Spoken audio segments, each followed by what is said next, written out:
பிரகாசிக்கும் என்று மலாக்கியின் புத்தகம் 4வது அதிகாரம் 2வது வசனம் சொல்கிறது. மலாக்கி 4:2 சொல்கிறது, ஆனாலும் என் நாமத்துக்கு பயந்திருக்கிற உங்கள் மேல் நீதியின் சூரியன் உதிக்கும்.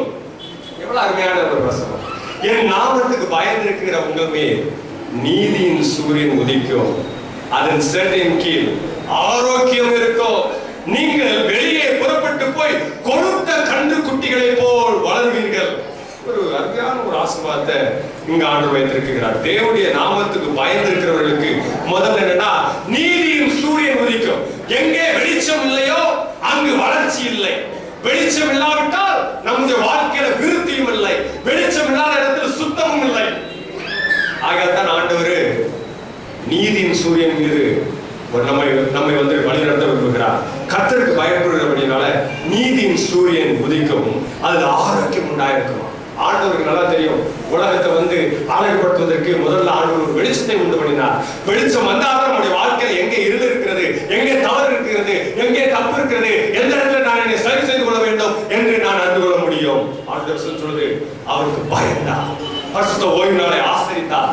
நீதியின் சூரியன் நம்ம மேல உதிக்கும். நம்முடைய ஆண்டவர் ஒருவரே நீதி உள்ளவர், அவர் ஒருவரே நியாயம் உள்ளவர், அவர் ஒருவரே சரியானவர். ஆகிய அந்த சூரியன் நம்ம மேல உதிக்கும். உலகத்தில் நிறைய சின்னங்கள் வந்து போயிட்டு, கட்சி வந்து ரெட்டி இலை, பம்பரம், ஓடு, கோடம், கொக்கு, தவளை, நண்டு, பாம்பு, தாமரை, சூரியன், உதிக்கிற சூரியன், மறைஞ்சு போன சூரியன், எல்லாமே சின்ன வந்து போச்சு. அந்த சூரியனை பத்தி ஆண்டு சொல்றாங்க. உலகத்துல இருக்கிற சூரியனும் உலகத்துல இருக்கிற சின்னங்கள், உலகத்துல இருக்கிற ஆட்சிகள் வரும், இன்னைக்கு இல்லாம போயிடும். போன டைம் ஆட்சியில் இருந்தது, இந்த ஆட்சிக்கு போடல. இப்ப ஆட்சி பண்ணது நாளைக்கு இருக்குமோ இருக்காது தெரியாது. அந்த சின்னத்தை குறித்து ஆண்டவர் பேசுற, இது நீதியின் சூரியன், என்றும் நீதியோடு நியாயத்தோடு இருக்கிற தேவன் நம்மையில பிரகாசிப்பார் என்று ஆண்டவர் சொல்றது. எப்போ நான் தேவனுக்கு பயந்தார், அவருக்கு கொடுக்க வேண்டிய மகிமையை நான் கொடுத்தார், என்னை ஆண்டவர் நியாயம் தீர்ப்பார். ஆகையால ஆண்டவர் தான் உலகத்தையும் பூமியும் உண்டாக்கினார், என்னை உண்டாக்கினவர் தேவன், அவரை நான் தொழுகை செய்வேன், அவர் உண்டு பண்ணின பரிசுத்த ஓய்வு நாளிலே நான் ஆசரிப்பேன் என்று இருக்கிற பிள்ளைகளுக்கு நீதியின் சூரியன் உண்டாயிருக்குமா, அவங்களுக்கு தான் சுகம் கிடைக்குமா? எப்படி ஆண்டவர் வசனம் சொல்லுது, அவர்களை சுகப்படுத்துவார். இயேசுவானவர் செய்த அற்புதங்களிலே அநேக விதமான அற்புதங்களை ஓய்வு நாளிலே செய்தார். அந்த அற்புதம் செஞ்சதை அந்த ஆசாரியர்களும் அங்கிருந்த யூதர்களும் அதை வேலை என்று கருதினார்கள், அதை தப்பு என்று பார்த்தார்கள். அவர் நல்ல வேலையை செஞ்சார். அந்த ஓய்வு நாளை திருப்புப்பட செய்தார். ஓய்வு நாள் உண்மை, அதை ஆசாரியர்கள் தனக்கு சாதகமாக மாற்றிக் கொண்டாங்க. இன்னைக்கு இருக்கிற சபையில எப்படி ஓய்வு நாள் உண்மை, அந்த ஓய்வு நாள் 7ஆம் நாள் தான் அதான் உண்மை, அந்த ஓய்வு நாள் சனிக்கிழமை தான் உண்மை. ஆனா இன்று இருக்கிற ஊழியர்கள் தனக்கு சாதகமாக எப்படி மாற்றிக் கொள்கிறார்களோ அது போல அந்நாட்களிலே இயேசுவின் காலத்துல அவர் செய்த நன்மைகளை தனக்கு சாதகமாக குற்றமாய் அதை பார்த்தார்கள் அந்நாட்களில் இருந்த ஆசாரியர்கள். ஆனா ஆண்டவருடைய வசனம் சொல்லுது, நீங்கள் நானும் ஓய்வு நாளை ஆசரிக்கிற பொழுது நீதியின் சூரியன் நம்ம மேல உதிக்கும், அதுல ஆரோக்கியம் இருக்கும். ஆரோக்கியம் எனக்கு வியாதி இருக்கும், கஷ்டம் இருக்கும், நஷ்டம் இருக்கும், நான் அப்படியே சோர்ந்து போய்விட மாட்டேன். நான் என்ன பண்ணுவேன், அந்த வியாதி மத்தியிலும் கர்த்தரை ஆராதிப்பேன், அவருடைய நாட்களை விட்டுவிடாதபடி அவரை தேடி வருவேன். எந்த விதமான வியாதியா இருந்தாலும் அவரால் சுகப்படுத்த முடியும். இயேசுவால் சுகப்படுத்த முடியாத வியாதியே கிடையாது. ஆகையால் நான் எப்பவுமே சொல்றது என்னன்னா, ஆண்டவர் என்னை சுகப்படுத்தினால் பூரணமாக சுகப்படுவேன். 2007ஆவது வருஷத்துல நான் ரொம்ப கலகரமா போயிட்டேன். 2007ஆவது வருஷத்துல ரொம்ப விளக்கணும், என்னை பார்க்க வெள்ளைக்காரன் போல வெள்ளாவே இருந்தேன். எனக்கே சந்தேகம் வச்சுருக்கா, நான் இந்தியனா வெள்ளையா நான் ஆளை பார்த்தா வெள்ளாவே இருக்கிறேன். யாருன்னா இந்தியா அழகா வெள்ளையா இருக்குன்னு பாத்தீங்கன்னா என் உடல்ல ரத்தமே இல்லை. இன்னும் ஒரு வாரம் ஆனா நான் செத்து போயிருக்கேன். ஒரு வாரம் ஆனா செத்து போயிருக்கேன். ஆண்டவருக்கு சுகம் எப்படிலாம் தரப்பீங்கன்னா, நம்ம எடுக்கிற மருந்து மாத்திரை மரியாதை மட்டும் கிடையாது, நம்ம எடுக்கிற முயற்சி மரியாதையும் ஆண்டவர் நமக்கு சுகத்தை தருவார். நல்ல ஒரு சிகிச்சை எனக்கு கிடைத்தது. இன்று இருக்கிற பூர்ணமான சுகம் என் கர்த்தர் தந்த ஆரோக்கியம். அன்று நான் விளையாடப்பட்டு தள்ளாடி விழுந்த சூழ்நிலையை மாற்றிவிட்டு ஆண்டவர் இன்னைக்கு எனக்கு ஒரு புது ஜீவனை தந்திருக்கிறாரா, அவர் சுகப்படுத்தினார். 2007 என்னை சுகப்படுத்தினாரு. அதுக்கு நான் வியாதிப்பட்டு போய் உலகே கிடையாது. அங்கிருந்து தேவனுடைய கிருபையினால புது பலனோடு ஜீவனோடு இருக்கிறேன். ஆண்டு உன்னை ஒரு முறை சுகப்படுத்தினார், நீ சுகமாகவே காணப்படுவார். ஆண்டவர் ஒரு முறை உன் வறுமையை மாற்றினால் உன் வறுமை மாறியே மாறிவிடும், செழிப்பை நீ கண்டு விடுவாய். ஆண்டவர் வாழ்க்கையில் ஒரு முறை உன்னை தூக்கி வளர்ச்சியின் பாதையில கொண்டு வந்தால் நீ வளர்ந்து கொண்டே இருப்பாய். எப்பொழுது தேவனுக்கு பயப்படுகிற நாள் வரைக்கும், எப்பொழுது அவருக்கு மகிமை கொடுக்குகிற நாள் வரைக்கும், எப்பொழுது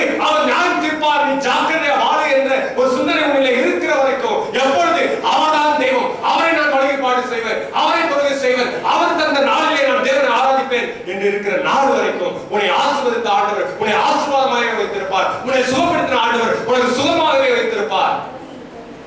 ஒன்று, நீதியின் சூரியன் நம்ம உதிக்குமா? யாருக்கு?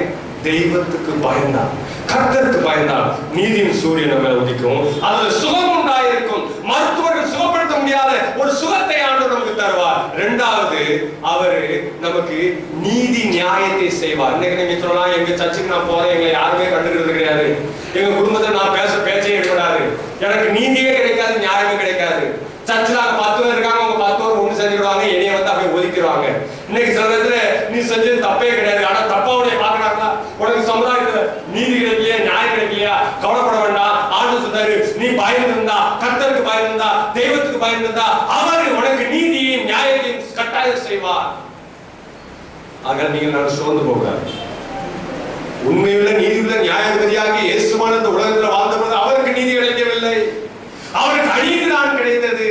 அவரை அந்த நாட்களிலே அந்த ரோம அரசாங்கத்தின் வழக்கத்தின்படி எல்லாரையும் பகல்ல விசாரிக்கணும். ஆனால் இந்த இயேசுவானவரை இரவுல விசாரித்தார்கள், நீதி கிடைக்கவில்லை. அங்கு அந்த நாட்களிலே ரோமர் ஆட்சியின்படியாக அவர்கள் பாவத்தை விசாரித்த பின்புதான் தண்டனை கொடுக்கப்பட வேண்டும், தீர்ப்பு கொடுக்க வேண்டும். ஆனால் இயேசுவானவரை விசாரிப்பதற்கு முன்பதாகவே தீர்ப்பு கொடுக்கப்பட்டாயிற்று.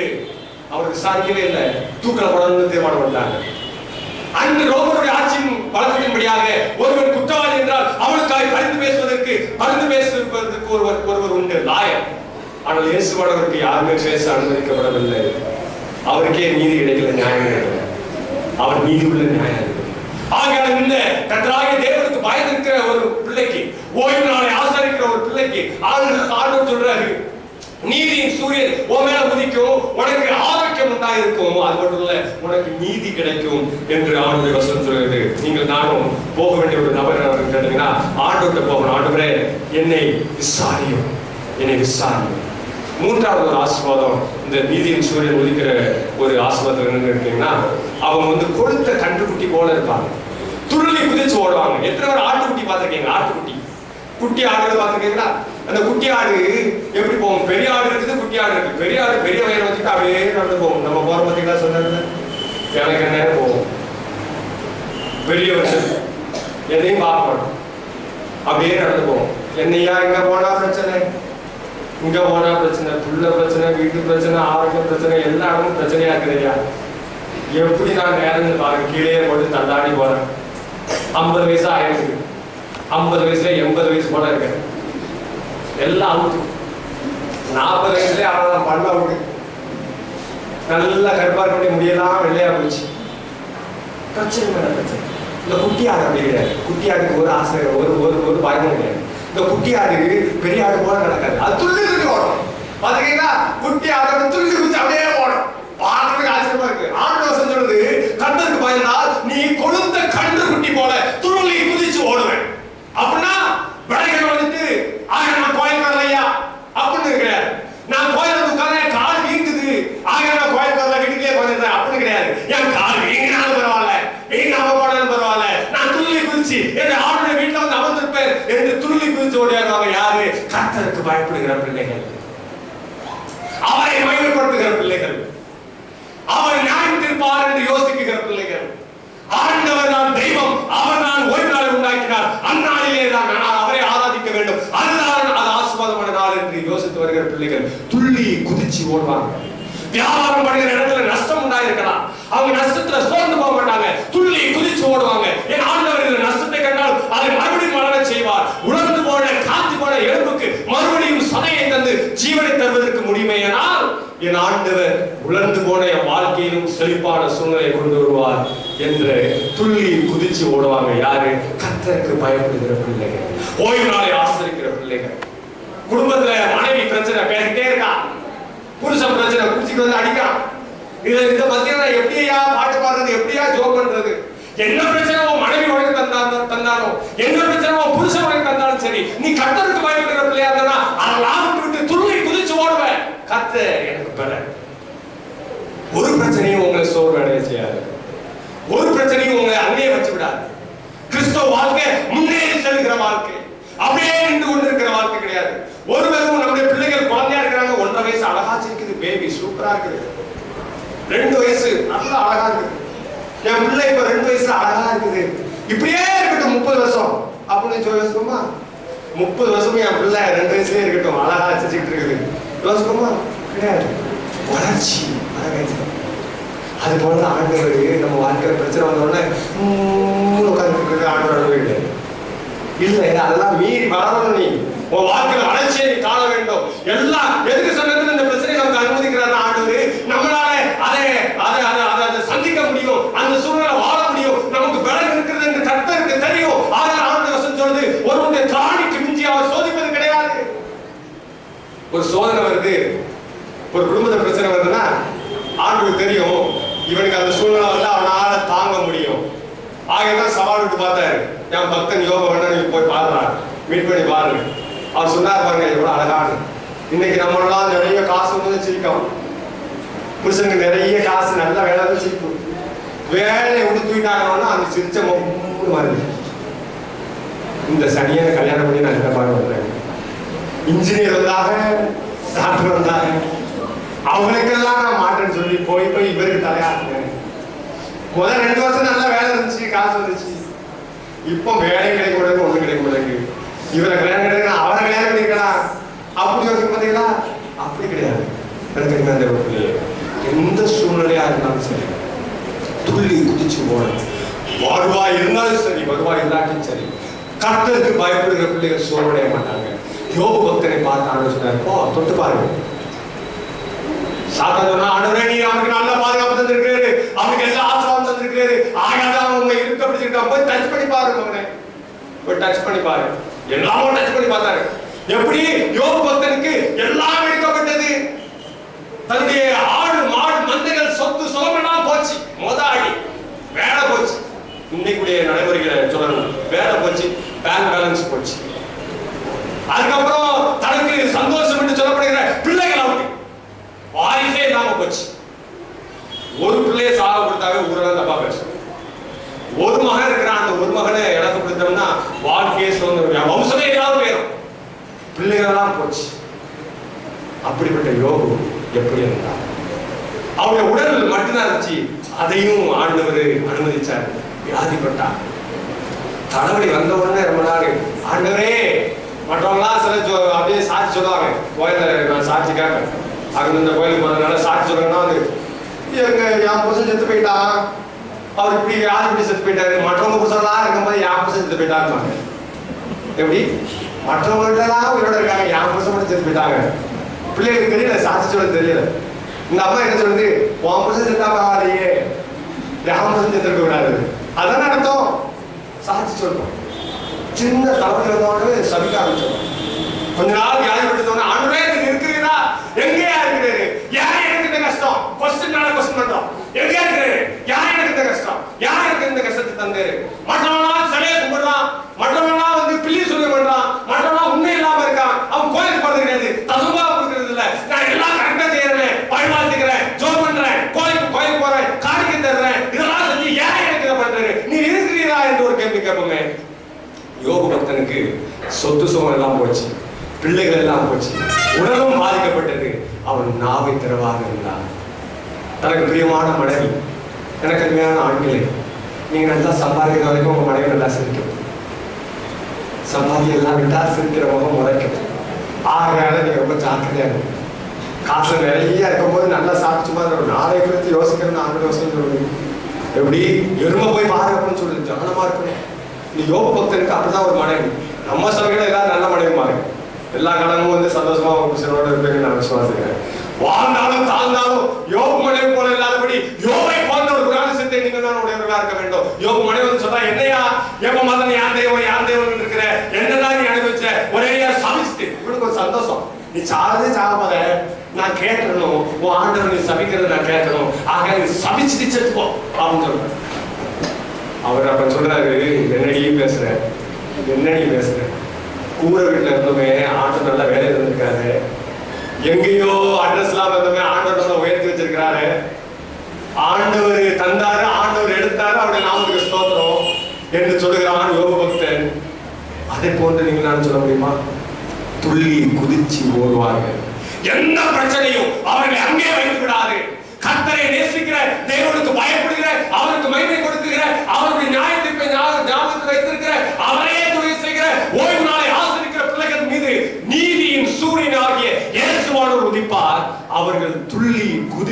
கொழுத்த கன்று குட்டிகளை போல இருப்பாங்க. நலிஞ்சி மெலிஞ்சி காஞ்சி போன பிள்ளைகளா இருக்க மாட்டாங்க, கொழுத்து போனவர்களா இருப்பார்கள் என்று ஆண்டவர் வசனம் சொல்லுது. கொழுத்துனா எப்படி? ஒரு மனுஷனுடைய உடல்ல கொழுப்பு இருந்தா சாவே மாட்டாங்க, ரத்தம் குறைய செத்து போவாங்க. நான் யோசித்தேன், இங்கிலாந்துல ஒரு இடத்துல நான் வேலை செஞ்சேன். அப்போ அங்க ஒரு 105 வயசு பாட்டியோட இருக்கு. நான் போகலாம் சொல்லும், ஜானு நான் சாகணும்னு நினைக்க சாவு வர மாட்டேங்குது. 105 வயசு பாட்டிக்கு சாகணும். அது சொல்லுது, நான் சாகணும், சாவே வர மாட்டேங்குது. எப்படி நீ சாவ? டெய்லி 1 லிட்டர் பால் குடிக்குது. அந்த 105 வயசுல அந்த பாட்டி பாலேஜ் அப்படின்னு சொல்லப்படுற ஒரு பாலேஜ் மாதிரி இருக்குது. அதுல பாலை காய்ச்சி ஊத்தி ஒரு சட்டி கும்பா காலையே ஒரு வயிறு ஃபுல்லா குடிச்சிருக்கு.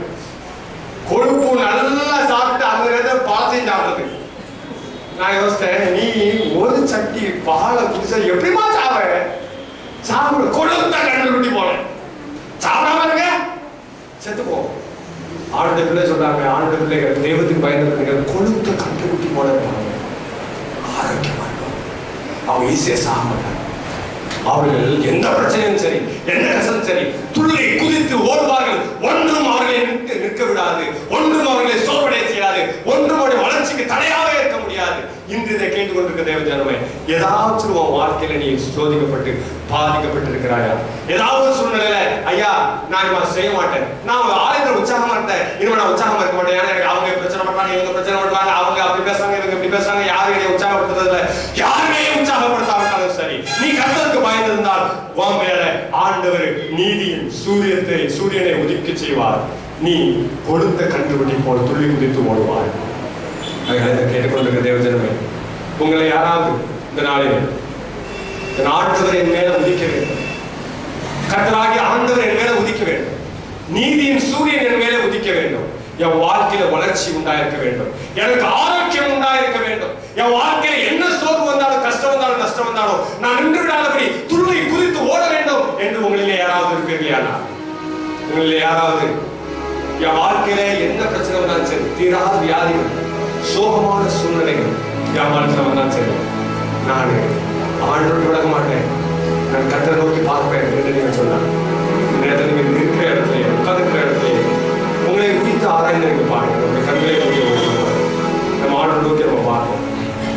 உங்களை உயிர்த்து ஆராய்ந்து பார்த்து, என் ஆண்டவர் என்னை பார்த்து நடக்க வேண்டும், என் ஆண்டவர் என் மேல உதிக்க வேண்டும், நீதியின் சூரியன் என் மீது உதிக்க வேண்டும் என்று நீங்கள் சொன்னார். என் வாழ்க்கையில நான் தெய்வத்துக்கு பயப்பட வேண்டும்.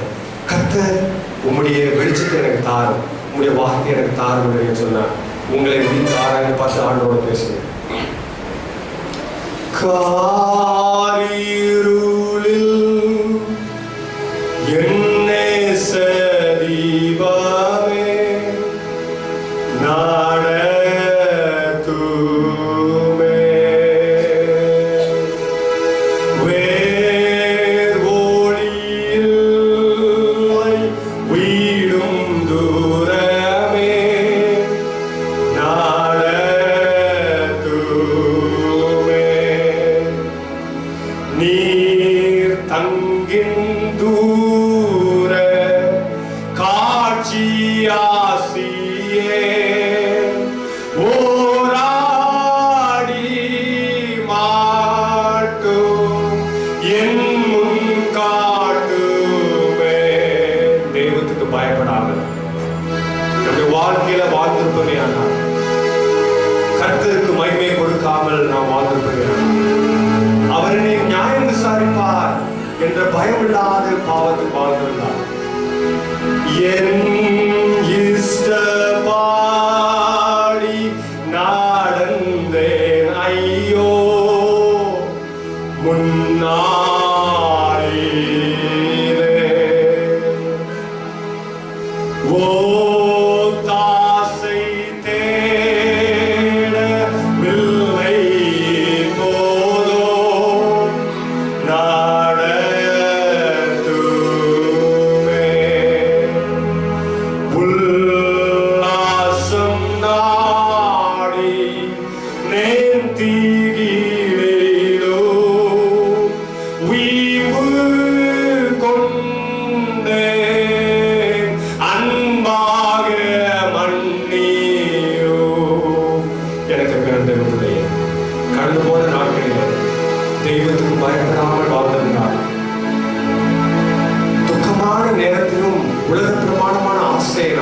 இருந்தார். பாவ சூழ்நிலையில தேவனை நோக்கி பார்த்திருக்க வேண்டும். நீ பார்க்காமல் இருந்திருப்பாயாக. இந்த நாளிலே ஆண்டவரே, நீதியின் சூரியனே என் மேல உதியும் என்று நீங்கள் சொல்வீர்களாக. என் வாழ்க்கையில நீதியின் சூரியன் எனக்கு வேண்டும். நான் சுகம் பெற வேண்டும்.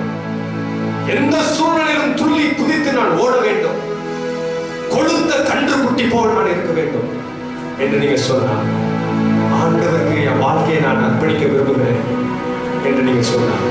இருக்கிற இடத்துல நீங்க எழுதிருந்தீங்க, என் வாழ்க்கையை மறுபடியும், என் ஜீவனை மறுபடியும், என் ஜீவிதத்தை மறுபடியும், என்னுடைய கிறிஸ்தவ வாழ்க்கையை மறுபடியும், என் வியாபாரத்தை மறுபடியும், என் குடும்பத்தை மறுபடியும் கர்த்தருக்கு நான் அர்ப்பணம் செய்கிறேன் என்று நீங்க சொன்னாங்க.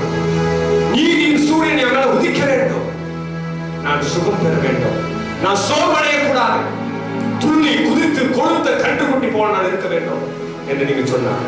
நீங்க எங்க இருக்கிறீங்களோ அங்க எழுப்பி நிலைங்க. பரலோகத்தின் பரலோகத்திலா உங்களை பார்க்கலாம். ஆண்டோடு பேசுங்க.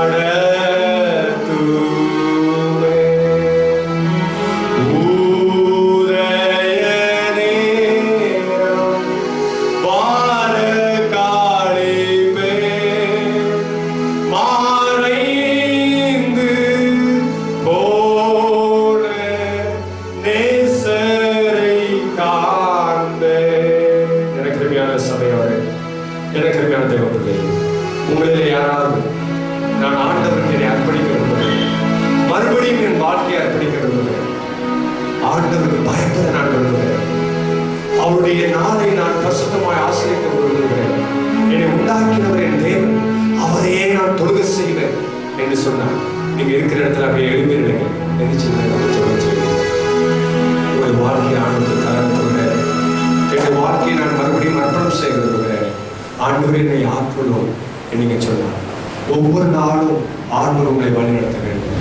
இருளான இந்த உலகத்துல ஒரு அடியை தேவன் காட்ட வேண்டும். வேதத்தின் வசனங்களை காட்ட வேண்டும். வேதத்தின் படி நான் வாழ வேண்டும் என்று சொல்லுகிற பிள்ளைகள் தேவனுக்கு பயந்து அவருக்கு மகிமை கொடுங்க. அவர் நியாயத்திற்கு கொடுத்து மேலே வந்தது.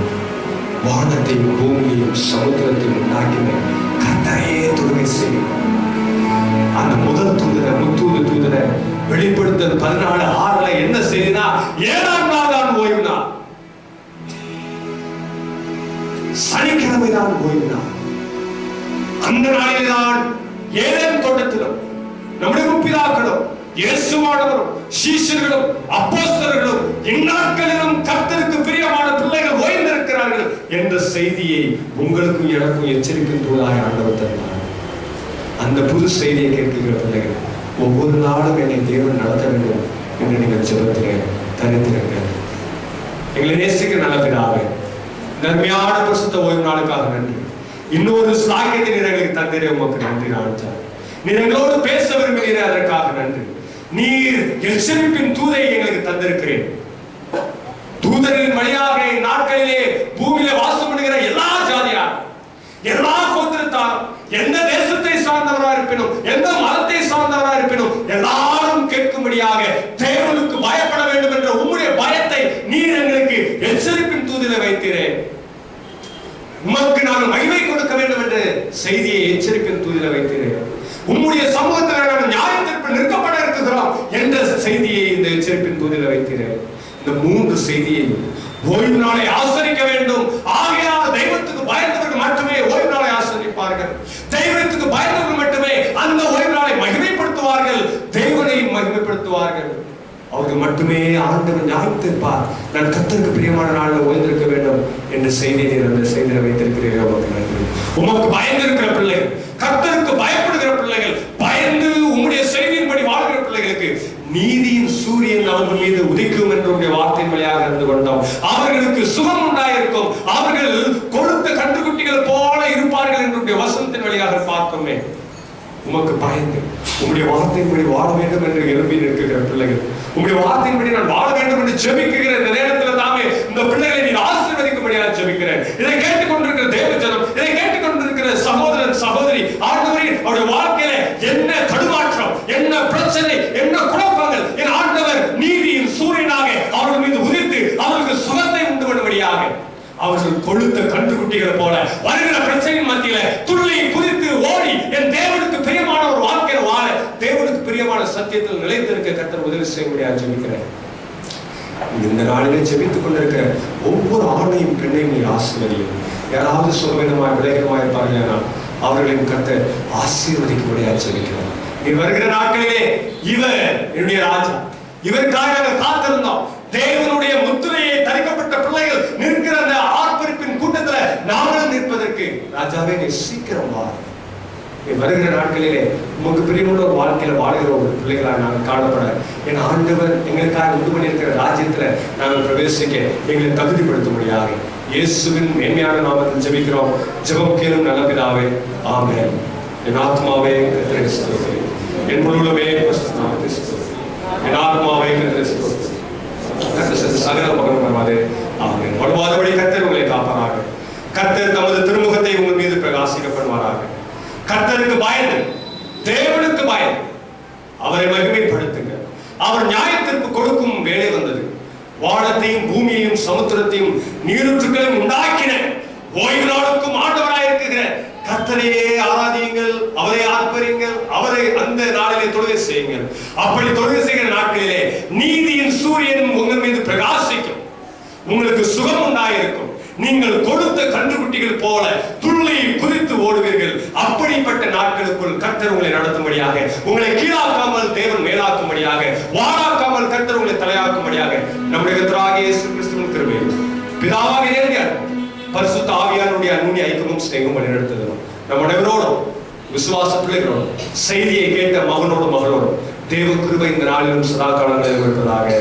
ஆமென். ஆமென்.